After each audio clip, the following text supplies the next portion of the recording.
Hi, good evening. Welcome to one of our August regular meetings of the Somerville Historic Preservation Commission. It is 6:49 on Tuesday, August 1st, and I will call this meeting to order. And for proceeding, I should say that pursuant to Chapter 2 of the Acts of 2023, this meeting of the Somerville Historic Preservation Commission will be conducted via remote participation. A recording of these proceedings can be accessed at any time using the registration link at the top of this agenda. And it is our custom before proceeding to introduce ourselves, and we have three new, at least new to me, faces here. And we'll just go around in the order it's on my screen here, and you can all just sort of give your name, background, part of the city you live in. That's what we usually do, whatever you want to add. We'll start with Mr. Bauer. Hi, I'm Dick Bauer. Excuse me, I'm an attorney and I live in Spring Hill, and welcome to our three new members. Ms. Price.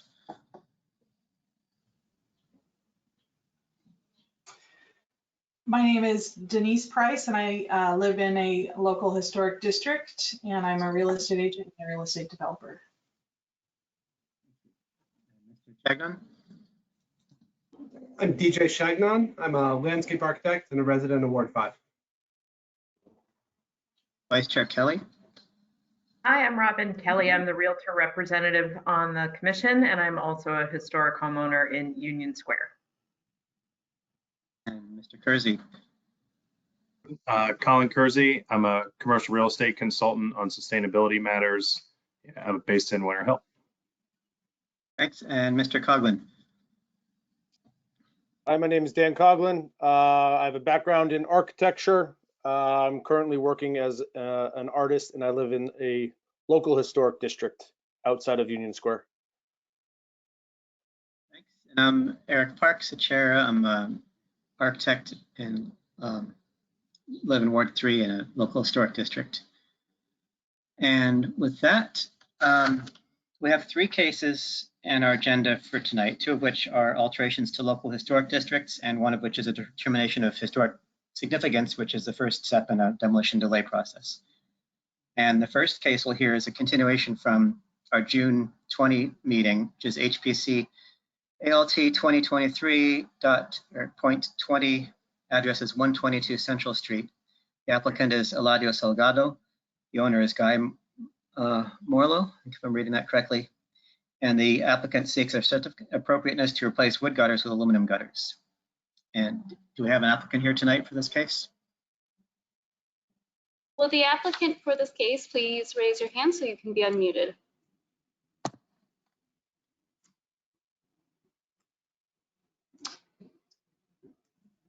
Mr. Chairman, no one is raising their hand. My recommendation is to skip to the next item, and I will go email them.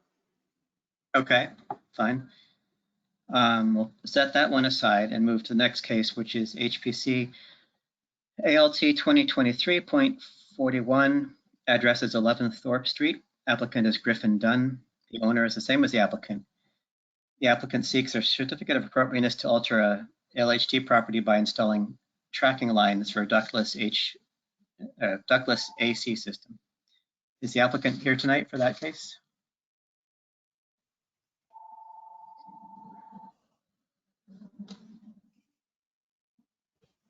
All right, that was one of the times I lost my audio connection again.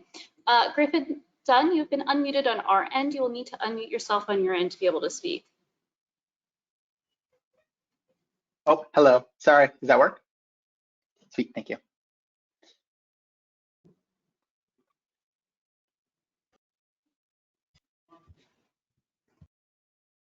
I'm sorry, did someone say something? I don't think audio is coming through on my side. Yeah, Chair Oh, I Parks. muted myself. Yeah, I muted myself, but I get a lot of traffic on occasion. Hi, I was just saying welcome, and you could give us a quick rundown on what you're planning for your place. Yeah, we're looking to install two lines on the side of the house to install a mini split for AC and for heating in the property. What's it called? We're looking to avoid putting AC units in every window of the house, and instead would like to install these lines so that we have a permanent fixture instead. We decided to put them on the side of the house rather than the rear of the house because that connects to all four rooms in the house. In the back, Regardless, we'd need to run it along the side to get to one of the rooms. So it looks like it'd be cleaner if we just run 2 lines straight up the side in the same place, similar to the electric line that's already run on the side of the house. While it is viewable from the street, it's a one-way street, and you'd have to really be trying to take a look at it. But I understand what's it called, that it's still visible.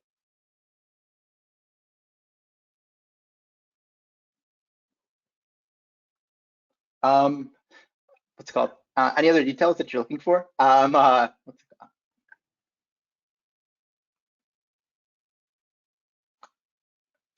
Muted again. I don't, yes? I was just popping on, Mr. Chairman, to tell you that you were muted. That was it. Okay, thanks. It seems pretty self-explanatory, and we have the staff report, which I believe shows us where these lines are intended to go. But actually, okay, sorry. Before proceeding, it's our custom to engage with the public and see if there's any public comments. If there's anyone who'd like to speak about this case, please indicate that wish and the staff will unmute you. Any members of the public wishing to speak on this item, please raise your hand and you will be unmuted for a 2-minute public comment.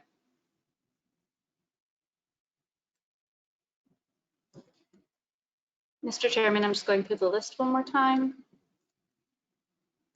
I do not see any members of the public with their hands raised. You may close the public comment. All right, I'll close the public comment portion of this hearing. And just throw it out to the commission. Who has initial thoughts on this or questions?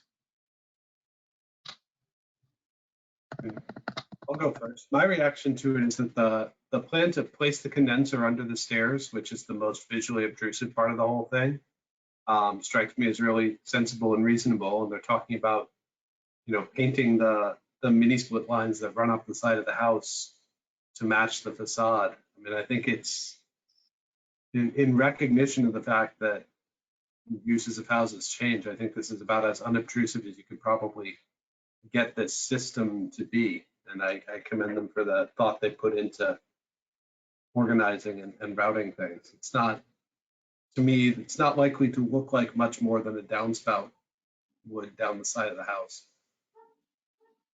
Given that it's the side elevation, and yeah, you can see it from the public right away, but it seems like it works. I agree with everything Mr. Chagon has just shared. I think that this has been designed as sensitively as possible, and it won't be doing irreparable harm to the structure. Thanks. I agree with all that's been said, especially, shown next to the downspout and the electrical wiring. It looks no more or less intrusive than those existing elements. I agree too, and I would add, I think we should be facilitating energy efficiency improvements where we can, and I agree that this is as inobtrusive a way to do that as possible.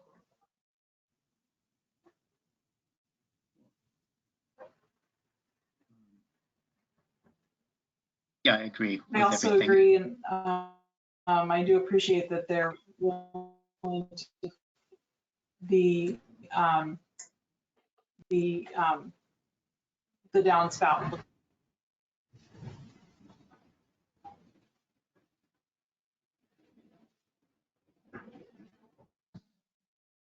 I had a little audio glitch there. I think it sounds like we're in agreement, though. I have no issue with that. It's something that's, generally speaking, it's reversible. It's the most logical way to bring air conditioning into this house. It's easy to make these things look like it could be anything else that runs up the side of the house that sort of belongs to rain leaders or whatever. So I am in agreement with everybody else. And with that being the case, I guess we could entertain a motion to vote on this. I move that we vote to approve the certificate of appropriateness for this project with the condition that the lines be painted the color of the exterior against which they're placed. I second that. The motion by Vice Chair Kelly, seconded by Mr. Bauer. All in favor of Vice Chair Kelly's motion? Yes. Aye. Aye. Aye. And we'll do a roll call, which we need to do because we're virtual. Are there any? We'll start. Oh, right. Any no's? Any oppositions? Okay. I jumped the gun. Mr. Bauer, Yes. Ms. Price, Yes. Mr. Chagnon, Yes. Vice Chair Kelly, Yes. Mr. Kersey, Yes. and Mr. Coughlin. Yes. And I'll vote yes. That becomes, what is that? 7, 8, 1, 2, 3, 4, 5, 6, 7. Yes, and it would be 0 opposed. Thank you for bringing your case to us tonight, folks. Thank you. Is And thank you for the thoughtful design. Yes, of course. Is the previous applicant, have they appeared yet? Staff know?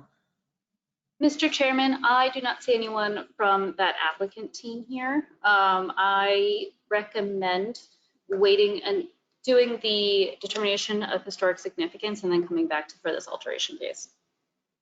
Okay, we'll do that then.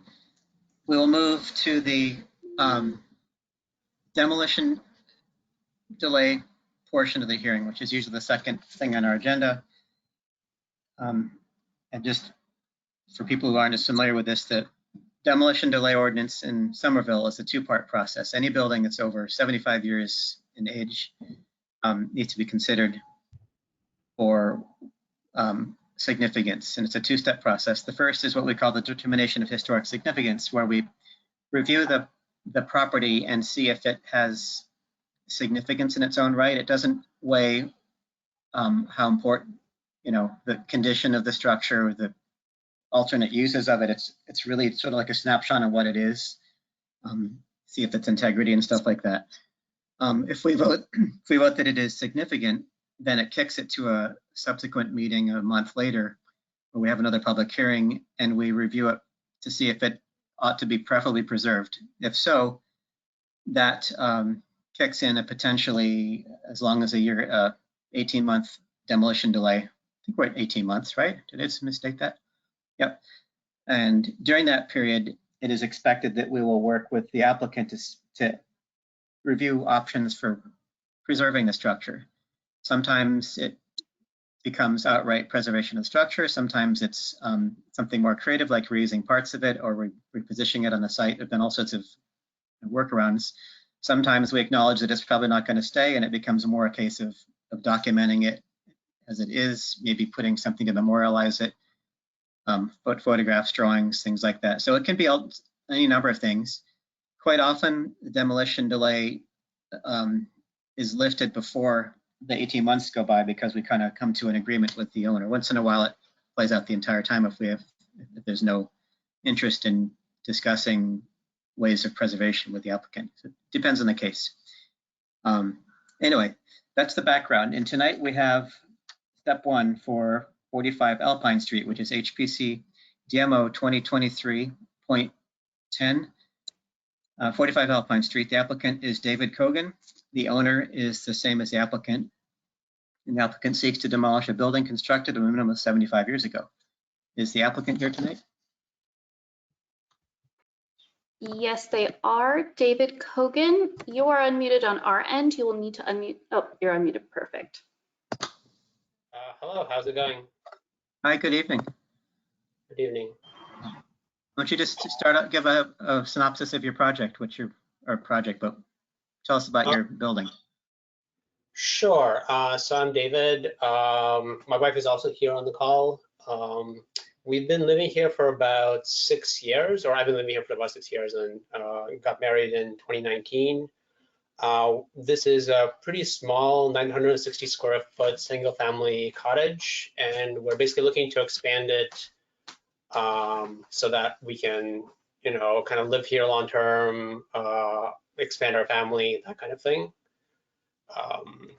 It is not like we're not demolishing it in the sense of just like leveling the building. It's an expansion, but because more than 50% of the facade is getting affected, it is considered a demolition.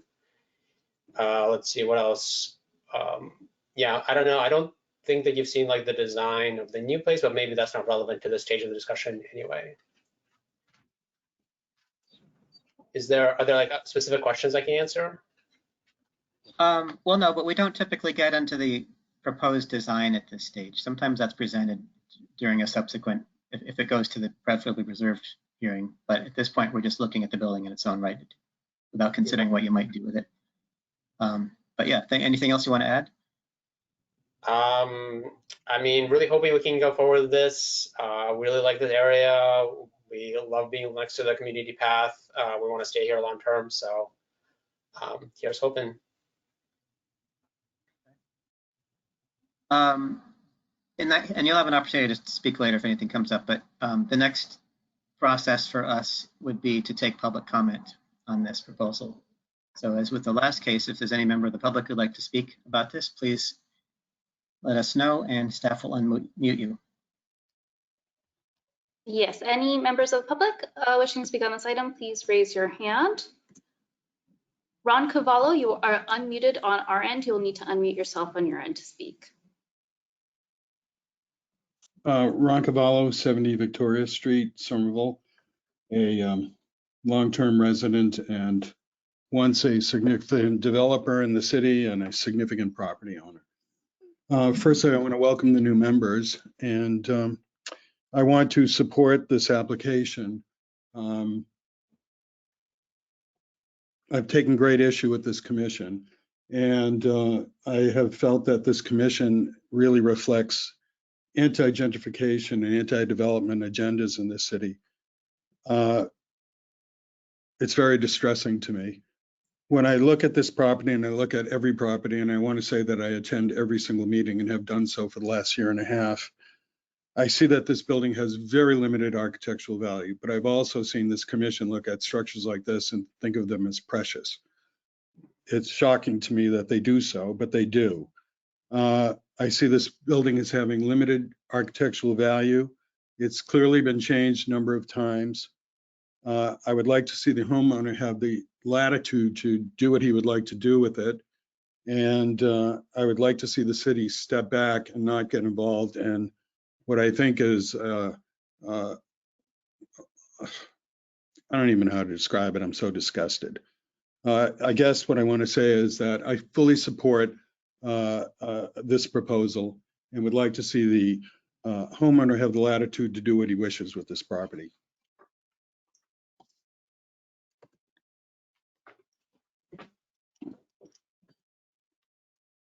Any other members of the public wishing to speak on this item, please raise your hand and you will be unmuted for a 2-minute public comment period.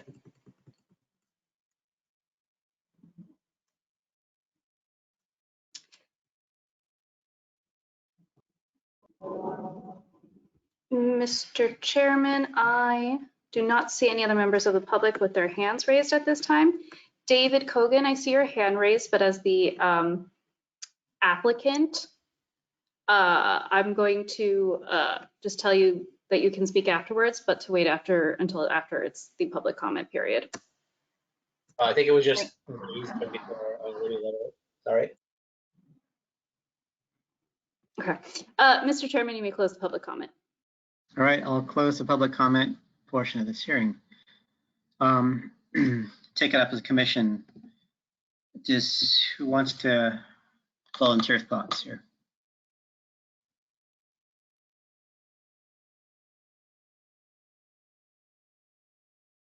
I will share that the house appears to retain its original form and massing. The fenestration have obviously been changed, and the exterior materials, envelope materials are different, but the form and massing are retained, and it is the end of a group of 5 of these houses that largely retain their form and massing, except for the house immediately next door that has been expanded in interesting ways.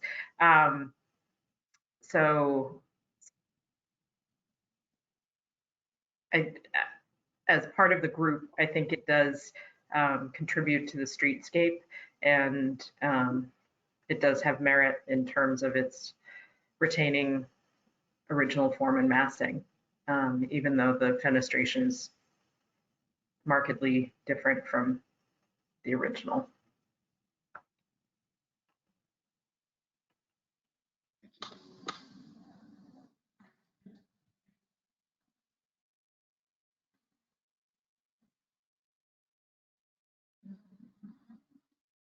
Any thoughts?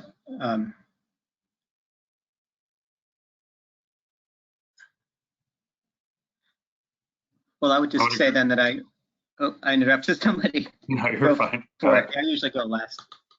No, I would say I agree, especially looking at the street as a whole, this collection of 5 workmen's cottages. I do think it holds merit in that capacity, and I can't speak the architectural significance of the mismatched windows as some kind of iconography, but it does stand out as this unique set of workman cottages in Somerville, which is worth considering. Thank you.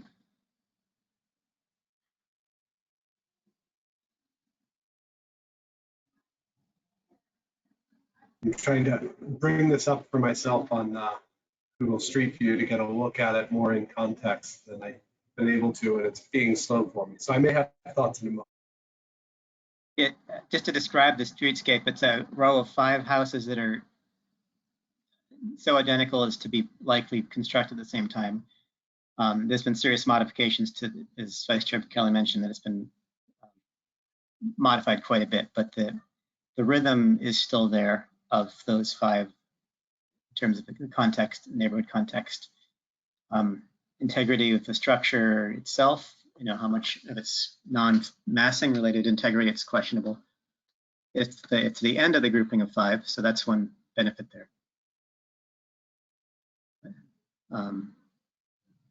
Anyway, any thoughts?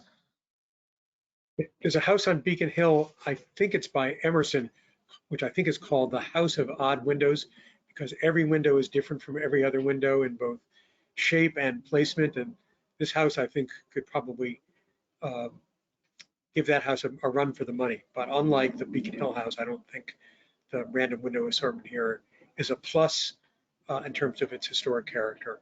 But I do think that the overall form and massing, along with the other 4 houses on the street, do give it some significant historic value. And I was also intrigued by the criminal history of the Slineys, who were the early owners of it. Apparently, both Mr. and Mrs. Sliney could compete in that regard.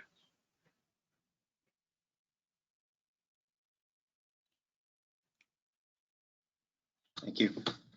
Yeah. Okay, so I have gotten a look at it now, and yeah, the overall character of the group of 5 has a lot of similarity. This one's almost sort of, it helps you know, if this is a good way to put it, that the blue one next to it at 43 actually was once part of the group, because you can still see little bits. That said, I think this one's, the fenestration's gotten a little bit odd. And the other 3, past number 43, feel like much more of what the original character would have been. That they have so much similarity between them. So it's interesting. It's definitely got some significance to me. I don't know where I would come down in terms of preferably preserved, but I don't need to know that until next month. So.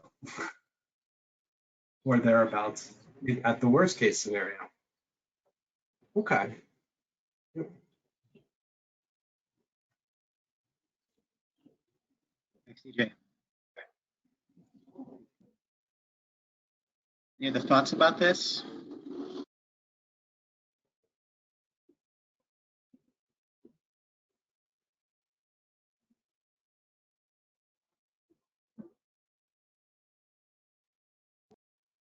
If there are no other comments, then I would move that we vote to find the property historically significant. I second that. A motion for significance put forward by Vice Chair Kelly, seconded by Mr. Bauer. All in favor of the of Vice Chair Kelly's motion, say yes or aye. Aye. Aye. Opposed? And we'll do a roll call, starting with Mr. Bauer. Yes. Ms. Price? Nope, we didn't hear you.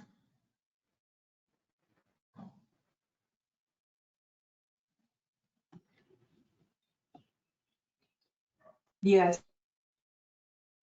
Thank you. Mr. Chagnon? Yes. Vice Chair Kelly? Yes. Mr. Cruzy? Yes. And Mr. Coughlin? Yes. And I'll vote yes as well. And the second part of this one, during these determinations, as I often forget to follow up with, is we need to adopt findings for basically why we voted this way. And I think in this case, if I could just start off, and people can feel free to add to this, would be its relationship to the collection of buildings. I forgot how we typically phrase that. Relation to a surrounding architectural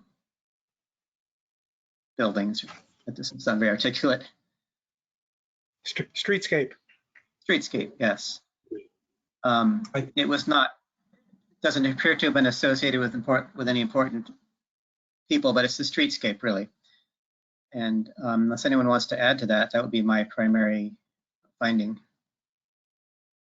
I think I would say, I would suggest also adding that it retains a great deal of its original form and massing, as do the other buildings in its grouping, or most of the other buildings in its grouping, which is part of establishing that context of the development and social history of the city.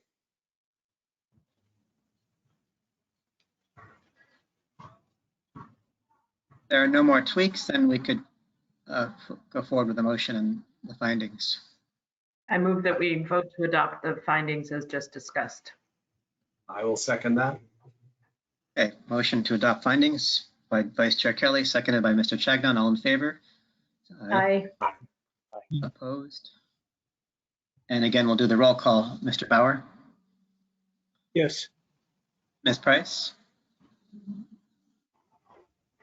Nope, you're muted again.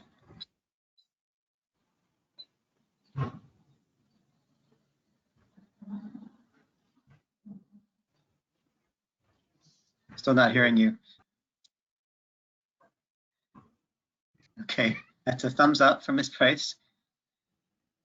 Signed yet, affirmative. Mr. Chagnon? Yes. Vice Chair Kelly? Yes. Mr. Cruzy? Yes. Mr. Coughlin? Yes. And I'll vote yes. So the applicant, as I mentioned before, this is a first step. Next month, we'll actually review whether this your structure ought to be preferably preserved.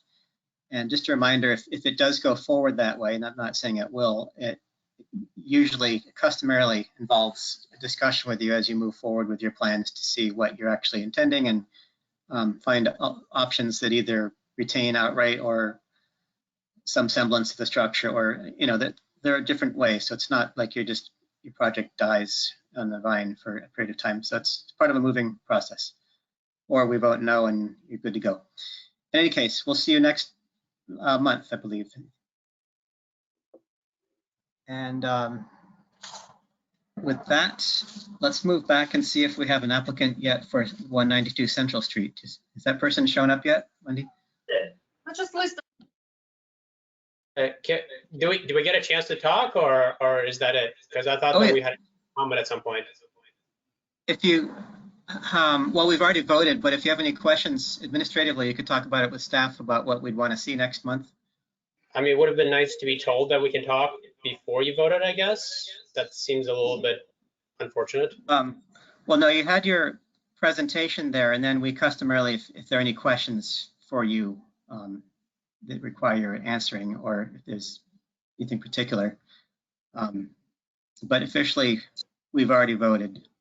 Yeah, but I'm the.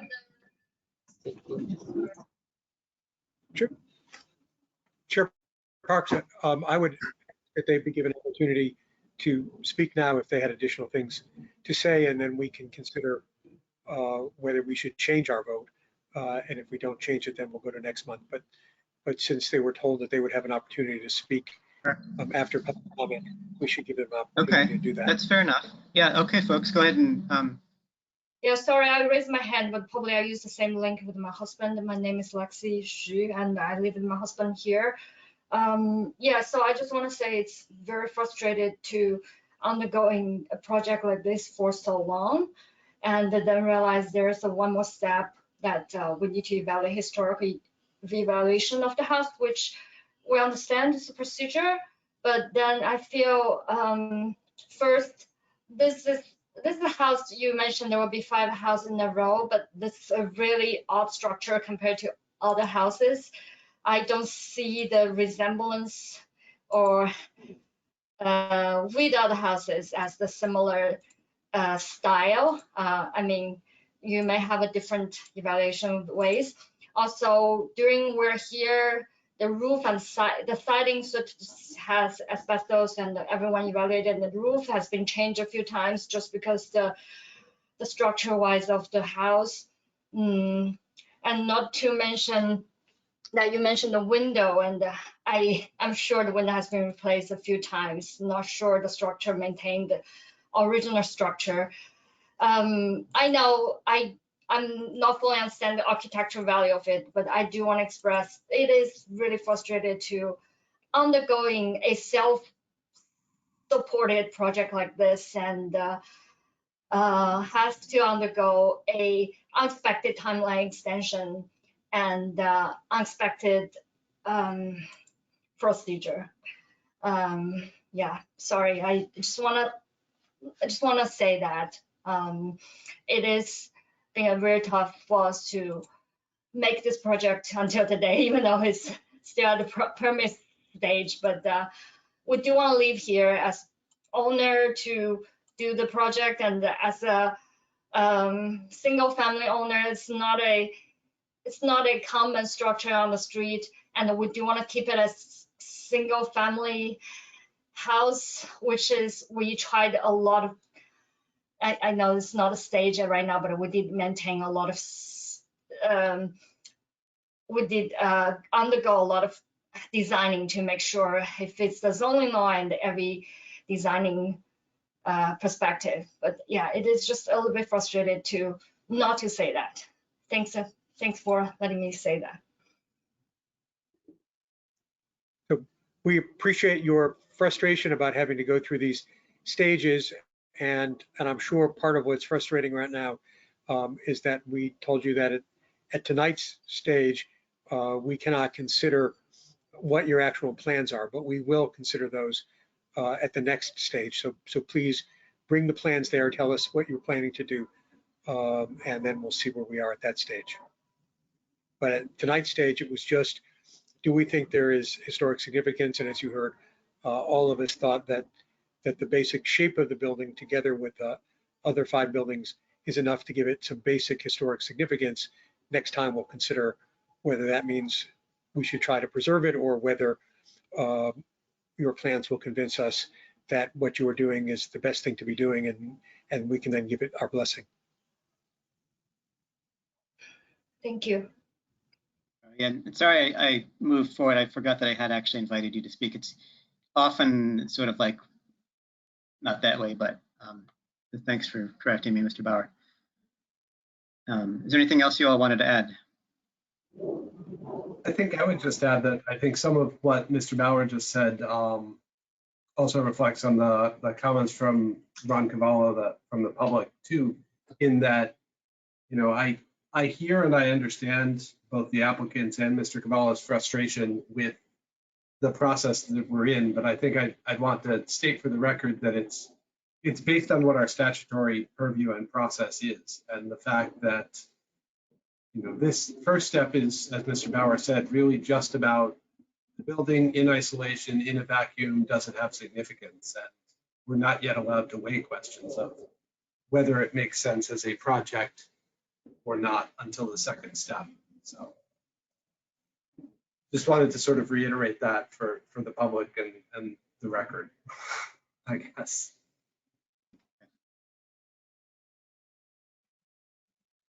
All right. Does anyone have any reason to think we should revisit our vote, or should we move on based on the additional comments?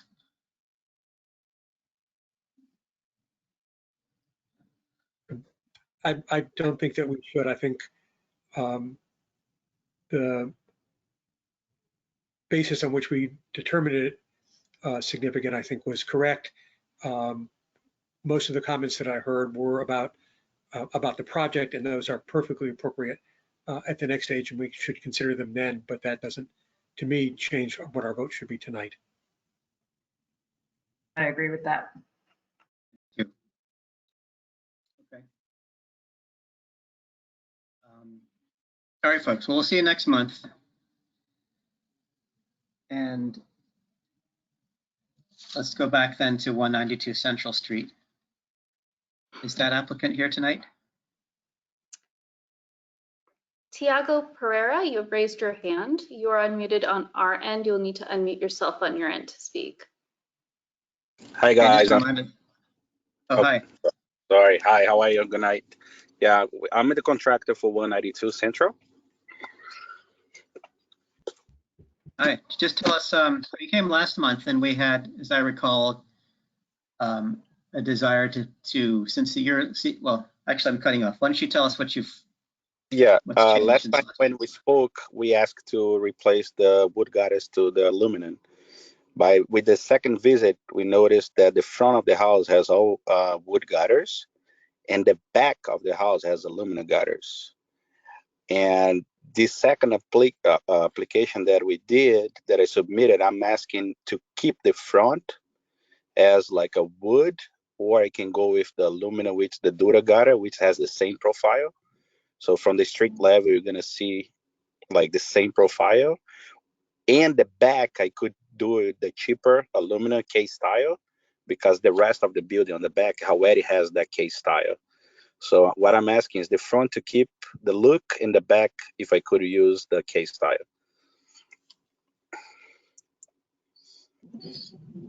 Okay, so just to clarify, you would use a wood gutter that matches exactly the profile of the other residents in the row house. Yeah. There is this gutter, this guy's from Sudbury, he created this aluminum gutter, has the same profile as a wood gutter. It's called Dura gutter. If you go to the website, I submit the documents too. It has exactly the same specs, but it can hold more water. We've been using this a lot in Cambridge with the Historical Society there, and they accepting this profile because from the street level, you don't see a difference because they match the existing one there. But the back is the one that I'm asking permission to do the K-style one. If you guys think that Dura gutter is not the option, I can go with the wood, and I agree because the rest of the building is still wood. But I would like to see if I can go ahead with the Dura gutter one. I know maybe you guys need a little time to take a look at it, but exactly the same profile, same dimensions and everything else.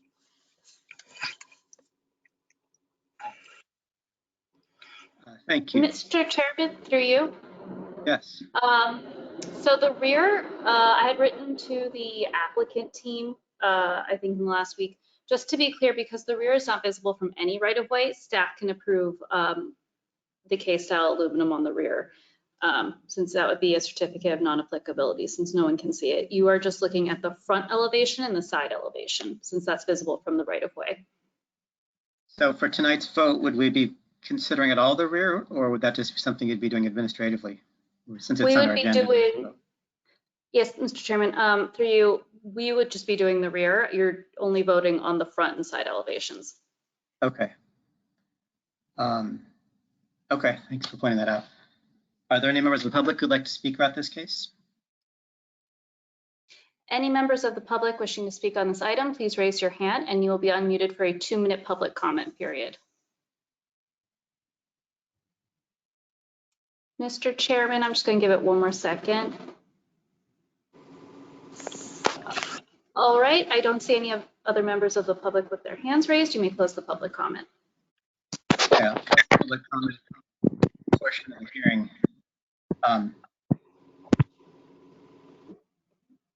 Mr. Chairman, through you, if I may. Tiago Pereira, can you self-mute when you're not speaking, just because we're picking up some background noise? Thank you. I'm not familiar with this other gut, but in that it is mitering into and continuing an existing wood gutter that runs along the entire rest of the front of this house, I'm a little bit nervous about switching it, especially if the if the inside is a different height or just how that integrates. It seems to me like it's perhaps a little bit risky thing to do, and in this case, I'd be more inclined to go with the wood, since you have to deal with the wood and the other majority of the house still after this is done. But I would entertain your thoughts on that. Maybe someone else here has some experience with that.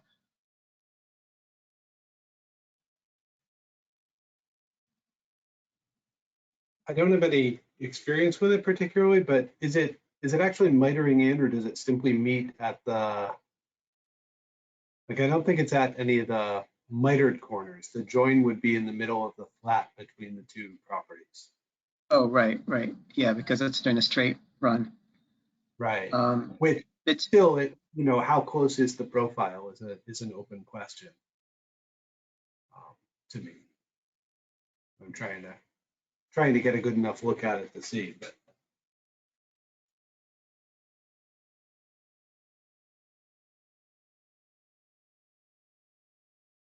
That was all that I had on that. I don't have.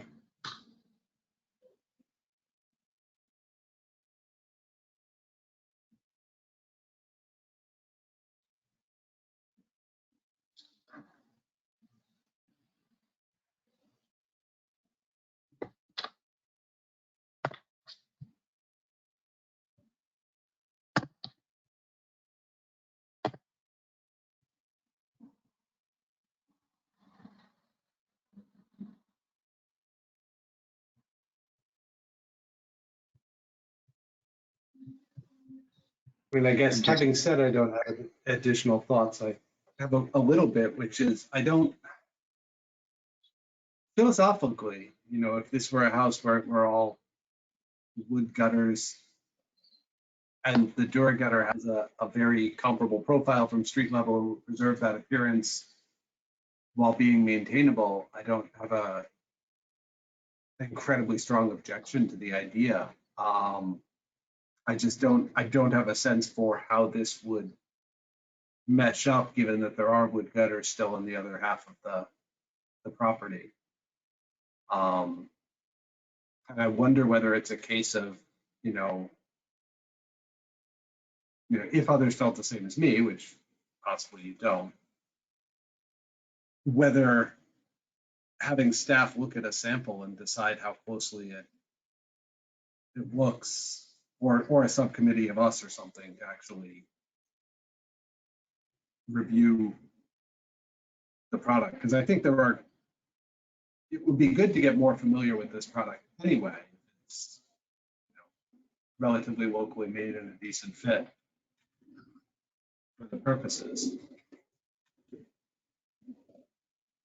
Or when someone were trying to do historic restoration and replace aluminum gutters with something that were more convincing, but not even original material wood or something like that. It's an interesting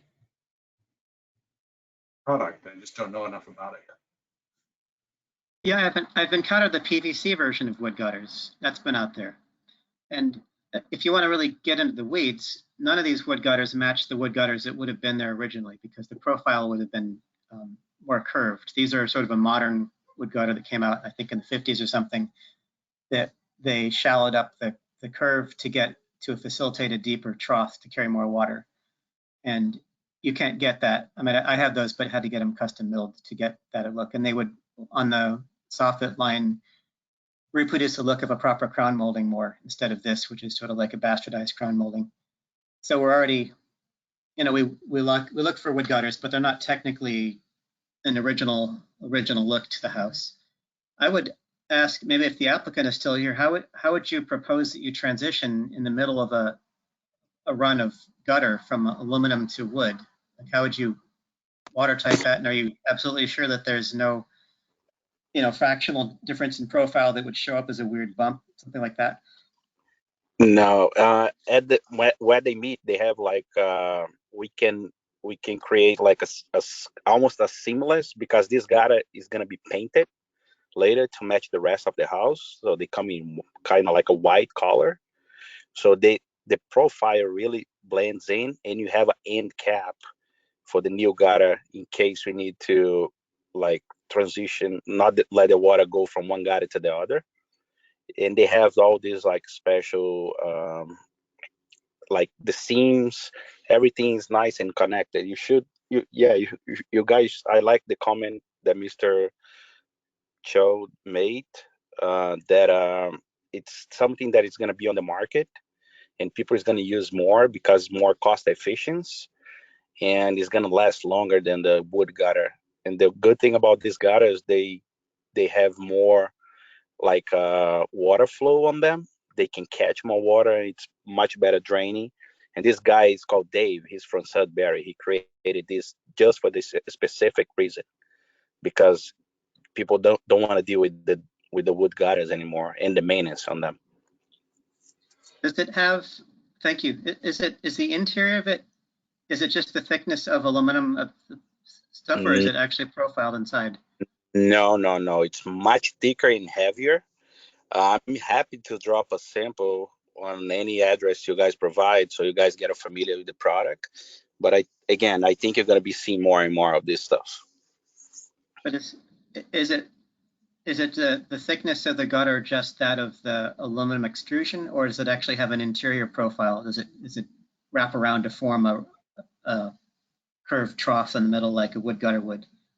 Yes, it's carved. It's carved inside. Yes. Okay, so it actually matches more or less the size of a wood gutter on the inside as well, which doesn't matter to us. Mr. Chairman, see it. Yeah, it's a little deeper, so you're gonna see like it gets more water. It's not that like thick, but the profile at the end, at the outside lines, it matches exactly what the wood gutter is. So you have a bump inside, not a bump on the outside. Yeah. I mean, I'm sorry, DJ, I cut you off. What were you going to say? That's okay. I was going to say, Mr. Chairman, through you, the DuraGutter website has some PDFs of a section through the gutter, and it looks like it's basically the thickness of the aluminum, but that it's relatively thick. It's a relatively thick gauge material, but there's no interior detailing. So if you were above it, it wouldn't look like a wood gutter. But the public right of way is rarely above a gutter. Okay, I just found it. Yep. Well, here's the thing. In principle, I'm not opposed to that. I absolutely don't want to look up there and see what looks like one profile that didn't quite match that of the wood gutter that it abuts, and then you kind of feather it in with Bondo or something, and it looks like this weird thing. So I don't know if it would be a matter of actually, to backtrack a little bit, if you would change from making a transition at one of the corners so that you don't notice that as much. That's my only concern with it, and that it also get painted so it matched the rest of it. But I sort of jumped the gun. Who else other than you? Anybody else have any thoughts on this?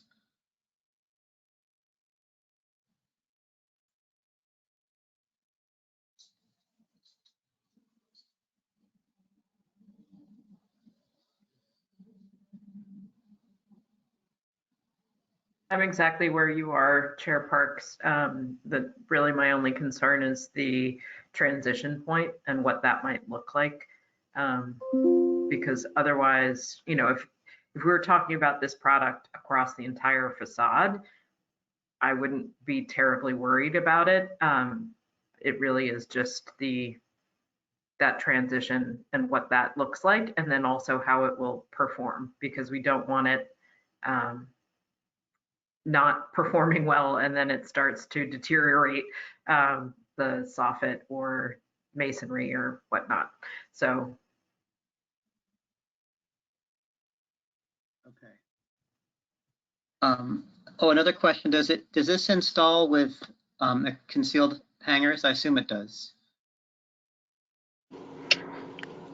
Yes. Yeah. Okay. You wouldn't see the clips. And actually, Yeah. as I look at the website now that I'm on there, DuraGutter, it actually looks, if this profile is true, closer to what an original wood, the so-called Boston profile would look like. Which is both good and bad because it's actually more appropriate profile, but it might be harder to integrate with wood gutter next to it. Yeah, I'm happy to provide an address that we did an installation in Reading. It's a big house, colonial style. I mean, I don't know if you guys want to drive up there, but it looks really good. Well, let me just ask you, what would you do if you went out there and the profiles didn't match? Would you extend the gutter? Would you consider extending? Yes, I'll definitely would. Yeah, I'll definitely consider that, to extend the wood gutter a little bit in order to make you guys, not worry about the seam there. I can go to the near corner. But again, this product was designed just for that reason, just to make sure it matched the profile of the wood gutter. That's the only reason we use this, nothing else. How do you all want to proceed? Because it seems like we're sort of on the same wavelength here. It's generally okay, but a little bit of uncertainty about the transition. could we authorize staff to review and approve the transition? Mr. Chairman, through you, yes, you could. You could make that into the condition. Okay.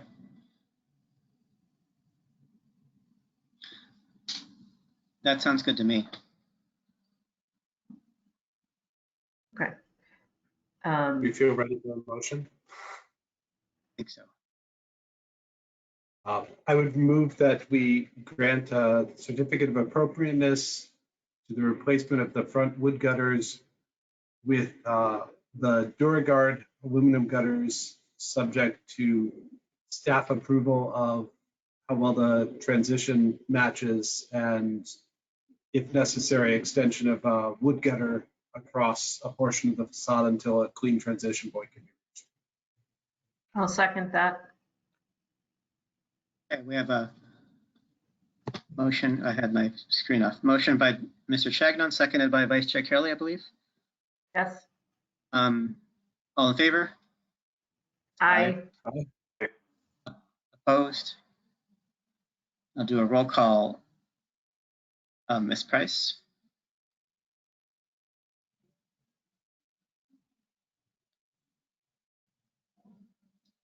Your audio is off again. Affirmative. Okay. Mr. Chagnon? Yes. Vice Chair Kelly? Yes. Mr. Kersey? Yes. Mr. Coughlin? Yes. Mr. Bauer? Since I missed a lot of that discussion because my computer had crashed, I'm going to abstain. Okay, so Mr. Bauer abstains and I'll vote yes. Thank you, applicant. So I'd just say follow up with staff, and I would say to staff, I'm happy to make a trip over if it helps, just out of curiosity to see how that works. If you want to coordinate something, I'd be happy to come over. Yeah, thank you. Yeah, happy you guys come over and take a look. Appreciate it. Okay. Okay, and that finishes out our cases, our hearings for tonight. We have some other business. We have probably the biggie is the rules of policy and procedure. And this has kind of gotten batted around, and I know that Mr. Bauer has had some edits and conversations with staff and all that. But have we all had a chance to read the latest and greatest? Actually, it's staff. Do you want to present before I continue?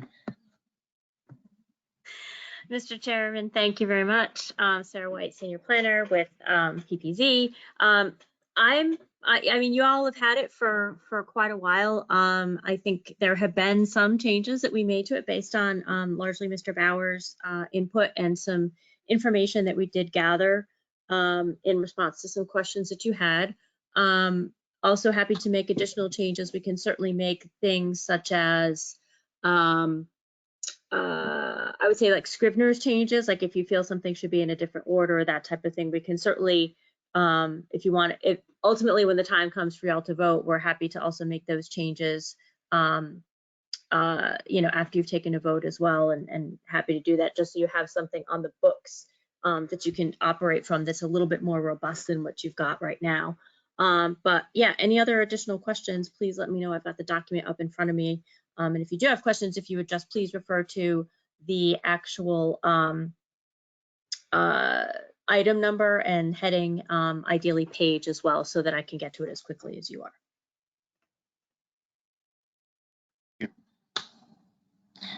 And just to reiterate or re-ask, we are not obligated. We could change these as time goes on. If we discover during one of our meetings that something's just not working, we can change it. Maybe not then because we didn't put it on an agenda, but we could do that, I assume.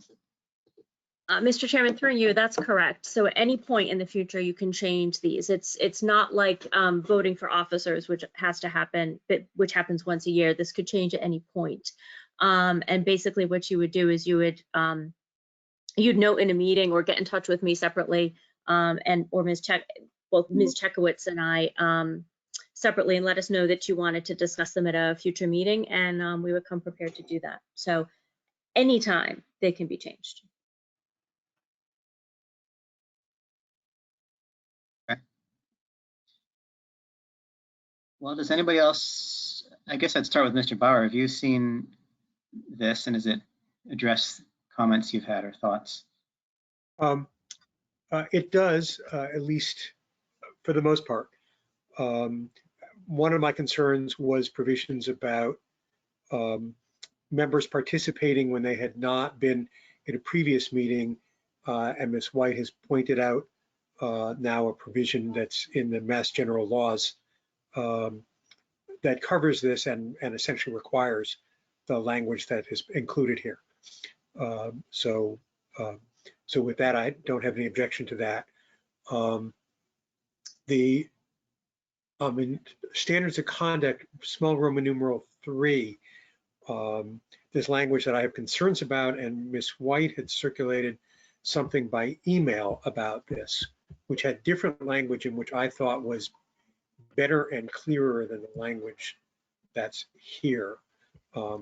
This is the provision that says when alternates can vote. And as written in the draft, it says they can vote in place of a full member who is absent. And my concern with that language is, as I read it, if there's a position that's just vacant, there is no full member for that position, and therefore nobody is absent and the alternate can't vote. The language that was in the email that Ms. White sent around, as I understood it, said that an alternate could vote. That was her intention, is that an alternate would be able to vote when a position was simply vacant.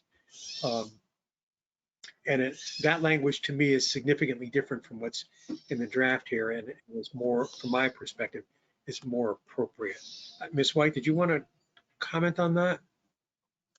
Yes, thank you very much, Mr. Bauer. Mr. Chairman, through you, yes, that is absolutely correct. So the language that you have in front of you in the draft that you're referring to, Mr. Bauer, was presented to the commission last time, and Mr. Chagnon noted that language that you're bringing up, and I went and checked and verified that, in fact, it wasn't just an absent member that an alternate could vote in place of, but it was if a regular member position just was not filled as well. So I was able to verify that, hence my email. So if you're okay with that, then I can make that change now in the draft, but I didn't find out that information until too late for them to send you an updated draft before the meeting. Sure. So I would be okay with the language that's in the email. I did not Yes. like the language that was in the draft itself.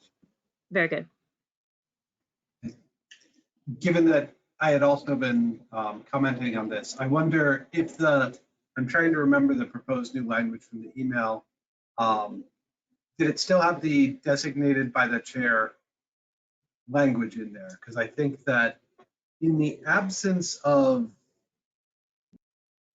some particular reason to have to designate an alternate because somebody recuses or because we have too many alternates or something like that. Having a step where the chair, according to the rules of policy and procedure, officially needs to designate that an alternate is voting in the place of, say, a non-appointed member seems like something that would be easy to forget to do at the start of a meeting and then have somebody later call into question that alternate's votes. Not that there are many of us as alternates at the moment, but statutorily as a landscape architect, I'm stuck as an alternate unless I get a historic home or something. Because the member of the public positions are filled, I believe. Yeah, correct. So, So Mr. Chairman, through you, Mr. Chagnon, I want to make sure that I understand your question correctly.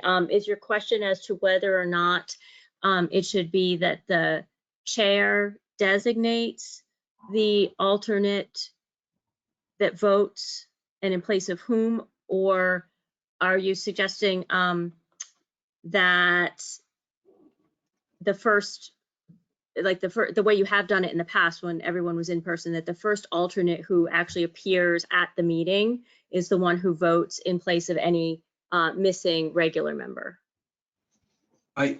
That would be my expectation, is that would be how we'd continue to handle it, because it always worked fairly well in the past, and having been member 8 plenty of times in the past and gotten bumped out because I was 5 minutes late to the start of the meeting, it's still fine. It works. And I do recall, in a couple of occasions way in the past, getting asked when there were multiple alternates, somebody getting specifically asked to vote on a particular case due to what was being presented or something. Like, I might have been member number 7, but it was particularly architectural or contracting based, and somebody stepped in and I sat back for a case or what have you. So I think giving the chair discretion to alter the order if it makes sense for the purposes of the commission seems reasonable to do. I'm just trying to avoid needing to take some procedural motion at the start of every hearing. right, that's, Up until such point as we have 7 full participating members again, and then I'll gladly go back to just being on the sidelines. yeah, I would join in that concern. As this is written, it requires an affirmative designation. And as written, the chair could simply refuse to designate anybody and simply leave it vacant, even if the alternate was there. Mhm. So I think we're really just, rather than saying that the alternate has to be designated, I think we are really only talking about the chair doing a designation if there are more alternates than there are places for them to fill. So that we would only need to deal with this if there were extra alternates. And so absent that, there's no need for the chair to designate at all.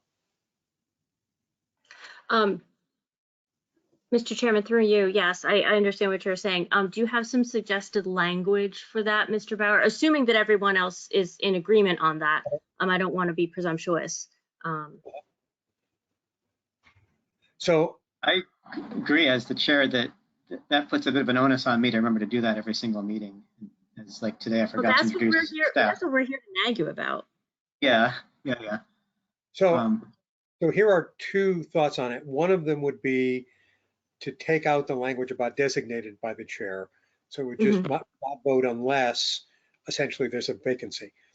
And then a separate sentence that would either say something like, and this is not artfully drafted, if there are, well, I'll just say it the way I said it before, if there are more alternates than there are seats, and then then the chair would designate who would do it.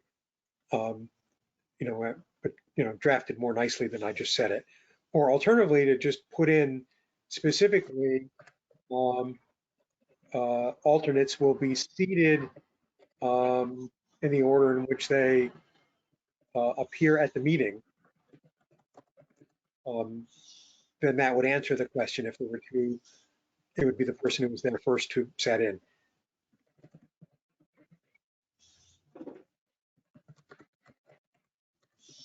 I'm writing this down, sorry.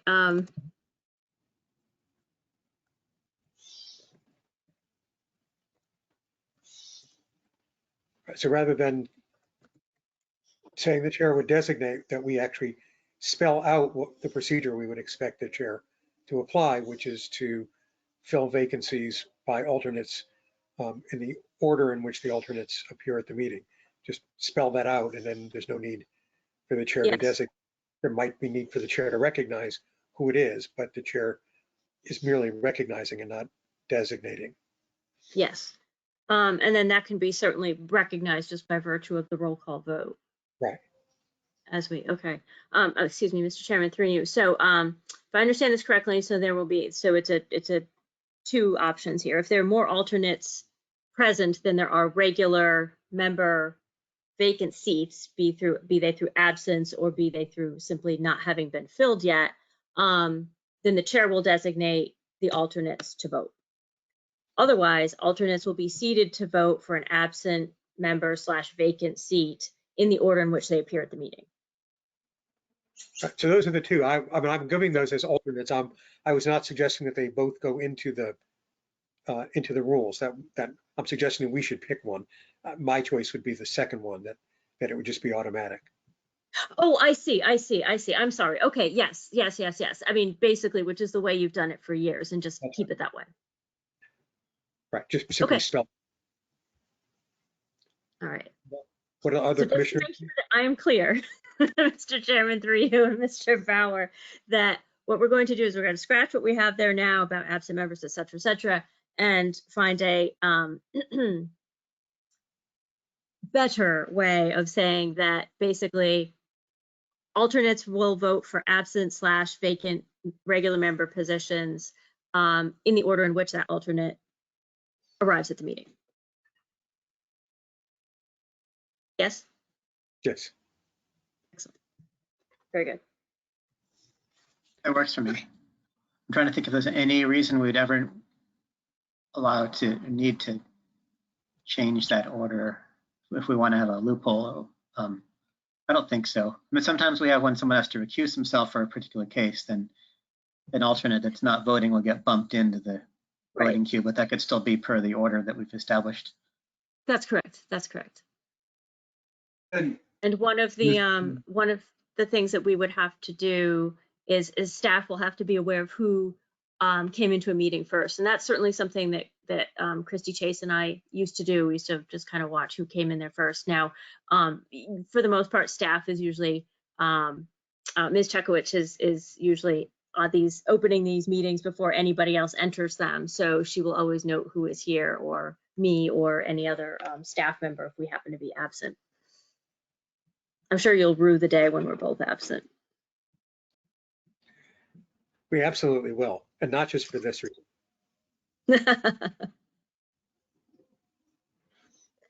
Okay, Mr. Chairman, are there other items in that draft that was sent to you that you would like to address, that you have questions on, change, et cetera? And I say that through you to the entirety of the commission. Personally, I have none. Anybody else has any? Now's your moment to bring them up. So, hearing no other changes, how should we vote to approve contingent on the changes we've made? Contingent upon the changes made and delivered in the version dated 7/20, version 2 dated 7/20/2023, inclusive of the change in language relative to the voting of alternate members in place of regular members as discussed at the 8/1/23 HPC meeting.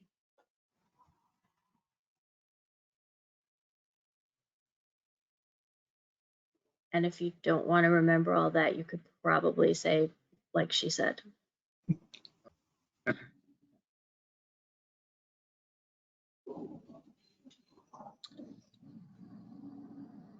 Would anyone like to make a motion that incorporates what Ms. White just said?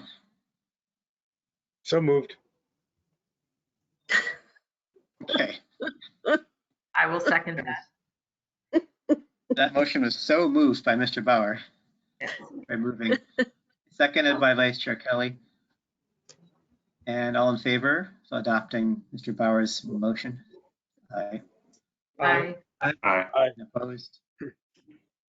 Roll call of Ms. Price. Still have an audio glitch there. Yes, thumbs up. Mr. Chagnon, Yes. Vice Chair Kelly, Yes. Mr. Kersey, Yes. Mr. Coughlin, Yes. Mr. Bauer. I'm going to vote in solidarity with Ms. Price. I Okay, need to get- thumbs up, couple of thumbs there, and I'll vote yes. So we have ourselves a set of rules for the police and procedure. My favorite typo. Very, Thank you. very, very good. Thank you very much, Mr. Chairman, through you. I will make the, I will formalize and finalize these changes and send them out to all of you. In the background, I think I hear the Alleluia chorus singing elegantly. Very good. I'll get on this and I'll get this out to you. Okay. Thank you very much. Good to see all of you. Have a lovely evening. Come again. I shall. Bye. Bye. And on our agenda, the only other thing is a CPC update.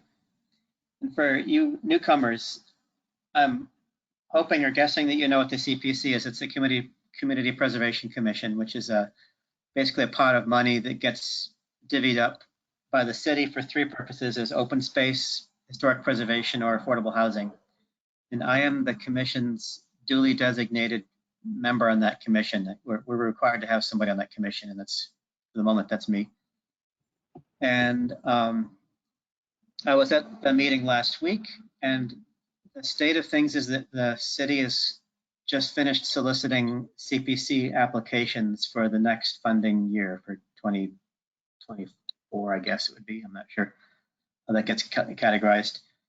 And so the staff for that has a collection of folks who basically submit a thing saying, yes, I'd like some money in approximately this much to do whatever project to preserve this or to create a parklet, or, you know, the portion of the money that goes to affordable housing just gets sent straight to the Affordable Housing Trust Fund, I think through the Community Preservation Corp, and they dole it out. So we don't really get into the mechanics of how that gets allocated. We trust them to handle that. And so we received those, and I don't think it was quite an abundance of applications like we had previous years. Mr. Bauer would remember we had quite an overflow of applications. It's a little bit less than that, certainly in historic preservation.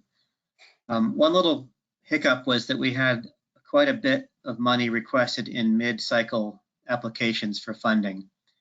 And these were, in two cases, the result of projects that were started several years ago, pre-COVID, and they kind of languished or withered and came back with costs that had inflated or gone up for obvious reasons. One was the little parklet on Medford Street that's, I'm blanking on the name of the person it's named after. Maybe you remember, Mr. Bauer. It's Henry Hansen. Okay, it's that tiny little chunk of land that you sometimes wonder why someone's letting the people sit in their yard. It's going to become a kind of a nice little mini park.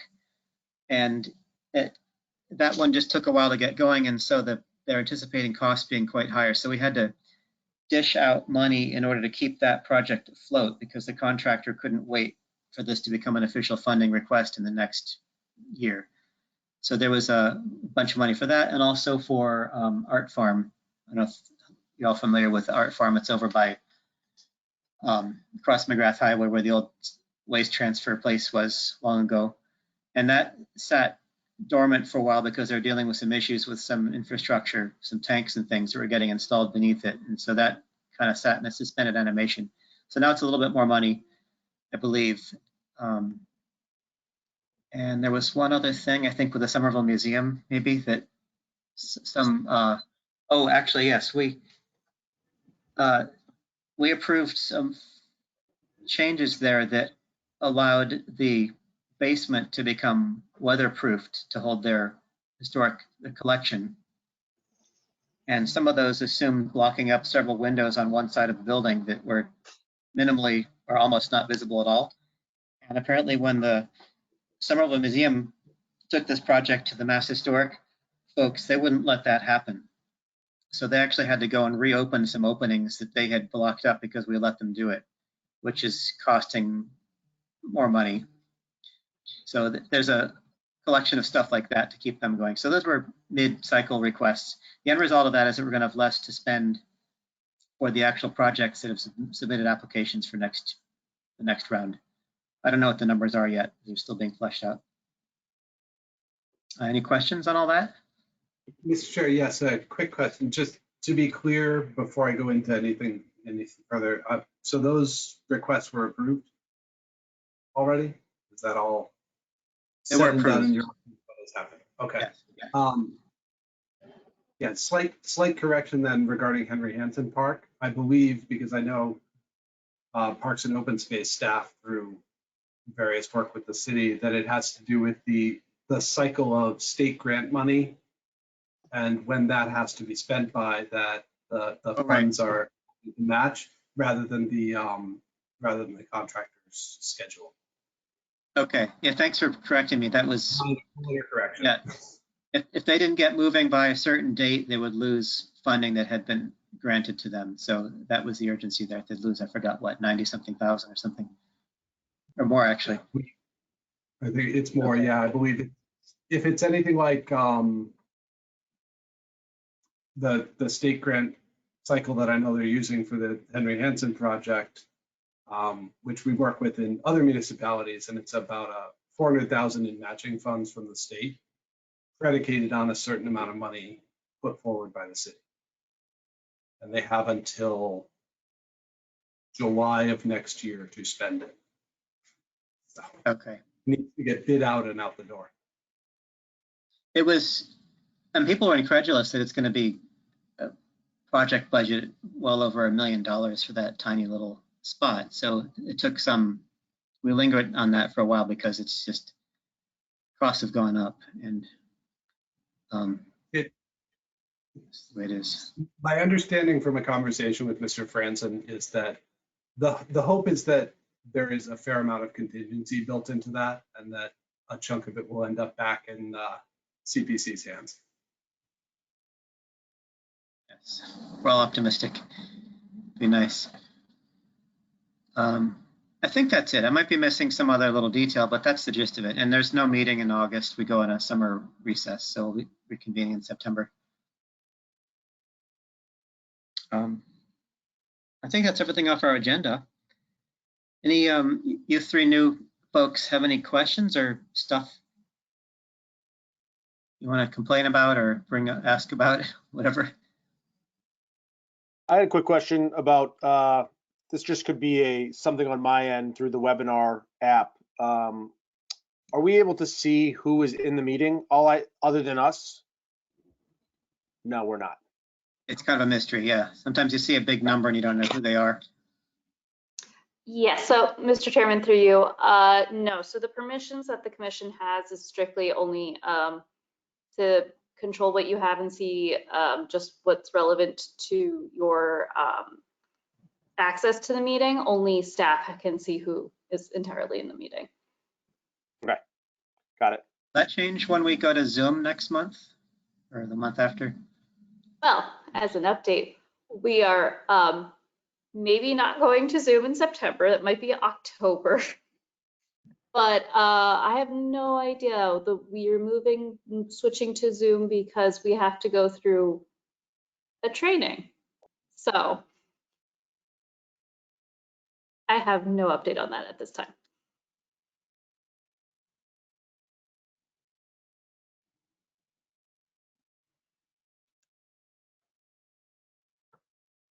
Well, in any case, welcome to the commission, you folks, and feel free to, speak your own mind or whatever, or ask questions, whatever comes up. It's very exciting to have more people. Yeah. And to have another lady gal. We desperately need diversity. So. Welcome. Yeah. We just say in that regard, so I have been on the commission now for more than 20 years. Let people know that I had intended to step down this past spring. And because there were so few of us and it was so hard to get quorum, I said I would stick around until there were new folks on. I'm not sure when I will actually resign, but I will probably step back, and you probably, until I've resigned, probably won't see me at meetings unless you actually need me for the quorum. But I am so glad to see the three of you here.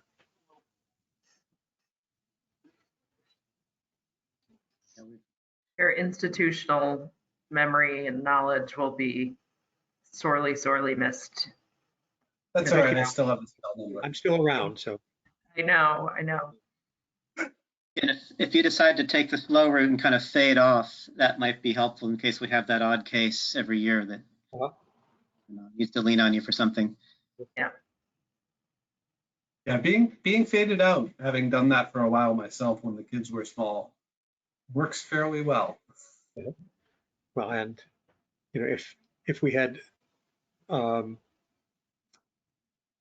many people waiting in the wings to join the commission that actually needed my seat, I would definitely vacate it and let somebody else fill it. But since I know that if I leave right now, it will stay vacant for a while anyway, I may hold on to it. But I did want to let you know that that now that there are more of us, I will step back and you will see me no more than occasionally. Okay, fair enough. And in 5 or 10 years, we'll have a new replacement for you. So you three should know that you're the result of years of pursuit, not months. Seems. So please stick with it. Yeah, right. They really mean that because I harass them a lot about quorums. So they might actually be able to be like sick every once in a while now. Yeah. It's fun. I mean, sometimes some of the demo cases just kind of are a little torturous because you can see it. There's a lot of things, without speaking to any specific cases, but the process is kind of convoluted and it sometimes brings up community spirits and things like that. But that's a lot of our cases seems to be occupied with demo stuff these days. But I still think we're doing a good thing there. So, cool. Well, anything else, or should we adjourn the meeting? Did you want to deal with minutes? I don't think we have any on the agenda. We don't. Yeah, Mr. Chairman, through you, we did not get through another additional set of minutes from between now and the last meetings, but I think in September you'll have a couple to review.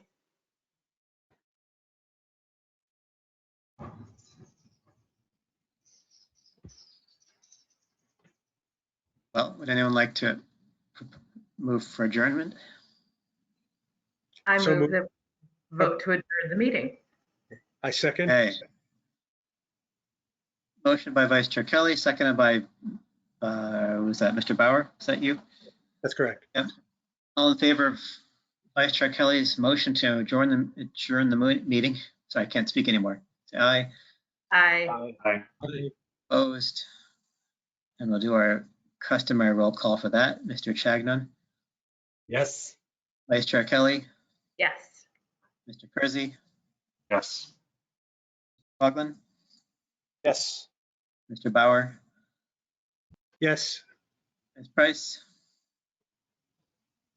Gives us the thumbs up. Oh, your audio came through. Heard you. Excellent. Yeah. Yay. Oh, good. Good. And I'll vote yes. So there we have it. I'll see you all. I think we're not going to have another meeting this August, right? So our next one is September 5th. Yep. Enjoy the rest of the summer. Have a great August, everybody. Yeah. Good night, all. So. Bye.